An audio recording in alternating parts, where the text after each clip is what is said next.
gente vai lendo, vai aprendendo, vai dividindo com vocês. Cada vez que eu venho aqui, a gente vem e fala de Jesus, né? Aí você fala, vem esse cantar de Jesus de novo. Aí hoje eu não posso falar de Jesus, não. Hoje eu vou voltar para o Pai dele. Então, mas antes de levar nosso pensamento à volta, vamos agradecer ao Pai por nós podermos estar aqui e falar em nome dele. Com o coração tranquilo, sereno. Agradecemos, Pai, por mais essa oportunidade de aqui estarmos e falar seu nome em nome de Jesus. Pedimos, pelo nome do nosso noite Pai, recebendo o valoroso que está sempre conosco. Agradecemos pela sua presença, pelo seu auxílio e pedimos ao nosso querido anjo, guardião, nos guarde, e nos encaminhe pela nossa Mãe Santíssima, aqui diante dela. Agradecer pela bondade de nos aguardar. Pedimos, Mãe, ajude-nos a ser mais branco com o nosso semelhante, com o nosso irmão. Pedimos, Mãe, que nos encaminhe e acompanhe para o nosso Mestre Jesus. Diante do Mestre, agradecemos pelos exemplos que nos trouxe, pelos ensinamentos, pelas lições de amor. E pedimos, Jesus, nos encaminhe até o nosso Criador, nos ajude.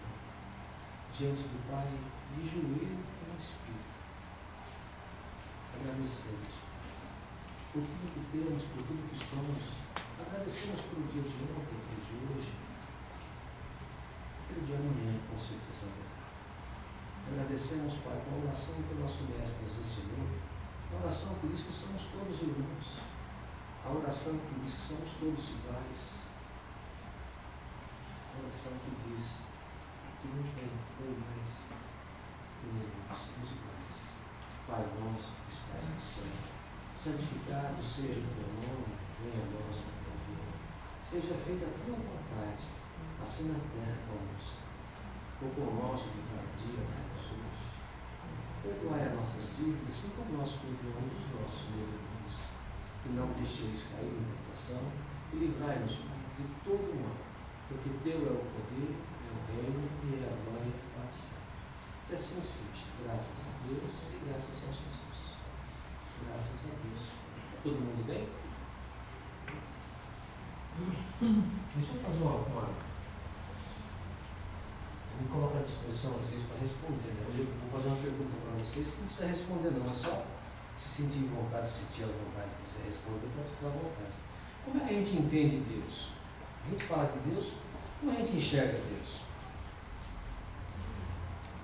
Deus nos castiga? Será que ele é um velhinho? E já faz tempo que ele existe, né? Será que ele é um velhinho de vendaninha, que ele está lá para poder julgar nós? Como a gente entende esse Deus? Como a gente vê esse Deus? É uma pergunta simples, mas nunca paramos para pensar como é que é Deus. Porque a gente fala e a gente teme Ele, ou não, ou a gente respeita. Porque nós acreditamos na reencarnação. Então, nós somos espíritos que estamos transitando do tempo de Moisés. E onde nós acreditamos em vários deuses. Aí veio Moisés e falou que existe só um Deus, é o Deus único. Depois veio Jesus e explicou que o Deus único é amor. Mas como é que é essa figura desse Deus? Como é que a gente vai entender esse Deus? Deus é vingativo? Quando eu estou sofrendo, Deus está me castigando? Por que eu sofro? Porque se eu sofri de Deus, Deus é amor e eu estou sofrendo, quem é que está me castigando? Esse Deus é vingativo. Aí teve uma pessoa que passou no médico e estava reclamando que estava dando as pernas, né? Aí o médico falou assim, pela sua altura você tinha que ter 60 quilos, você está com 90, está sobrepeso. As pernas vai doer mesmo, é consequência. Então é assim, a gente sofre, mas é Deus. Olha, Deus essa semana puniu essa mulher, porque está comendo as pernas. Será que foi Deus que puniu? Ou é a nossa invigilância que nos traz retorno? A gente começa a entender que Deus não é a pessoa que nós imaginamos, que ela seja. Jesus falou assim, eu e o Pai somos um. Aí me confundiu mais ainda, ele e o Pai é um, onde é que está Deus? E quando a gente morrer, a gente vai ver Deus?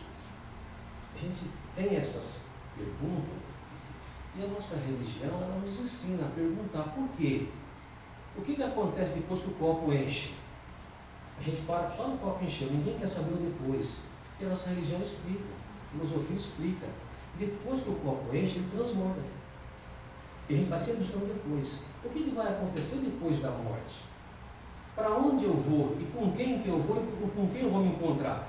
Em nome de Deus, eu vou me encontrar com Jesus. Isso é verdade, a gente está criando ilusão no nosso coração e criando um problema lá na frente para sofrer com essa falta de entendimento. Porque se nós somos filhos de Deus, estamos fadados à felicidade, viemos aqui para ser felizes, para conquistar a felicidade, a saúde, e a gente sofre. E a gente, aquela pessoa vai pagar em nome de Deus, ela me fez mal, ela vai pagar. E Deus vai punir aquela pessoa? Se Deus é pai e nós somos filhos, Deus está nesse negócio? Não está, né? Deus é amor. E essa dor que nos visita, quem que é? De onde que vem?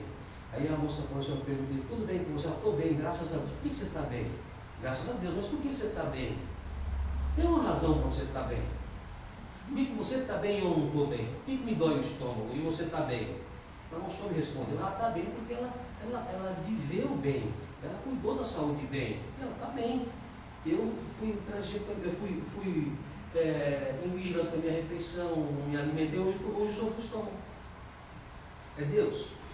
Ou é retorno dos meus atos?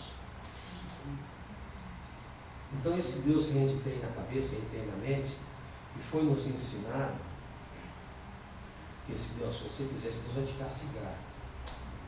Esse Deus então não existe. Esse Deus não existe. Deus não vai castigar. Agora tem um mecanismo que Deus libera, que é a lei natural dele. Vou passar para vocês alguma coisa que eu vi, que eu passei no papel, para deixar hoje a gente entender um pouco mais o que é Deus. E o que a gente pode fazer para entender melhor esse Deus, essa energia que nos chega. Porque se Deus é amor, Deus é bondade, nós somos filhos dele, por que eu sou? Vivo na miséria e meu vizinho tem 4 carros e tem casa na praia e eu não tenho. Que Deus que é esse? Né? Se todos somos filhos, nós podíamos estar bem, né? Aí existem alguns fatores que a gente busca. Depois no copo encher, o que acontece? Então, o Espiritismo explica. Por que você vive numa situação e o outro vive na outra? Para tudo tem uma resposta.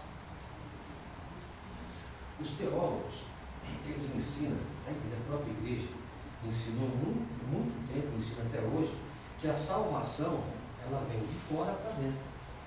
Eu vou pedir para que Deus salve a sua vida, para que fulano de tal, que santo de tal salve a sua vida.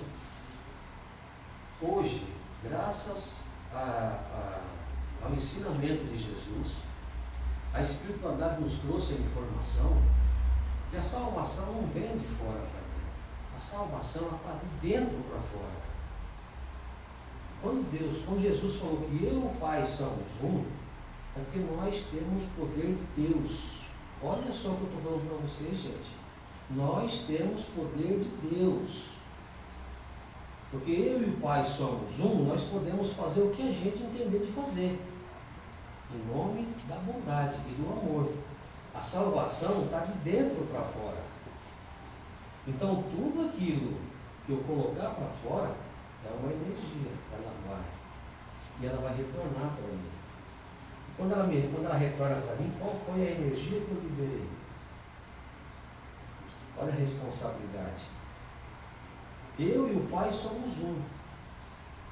Porque nós temos o poder de Deus. Nós não sabemos o poder que temos. E nós usamos muitas vezes de forma negligenciada. A gente não cuida do que a gente está falando, do que a gente está pensando.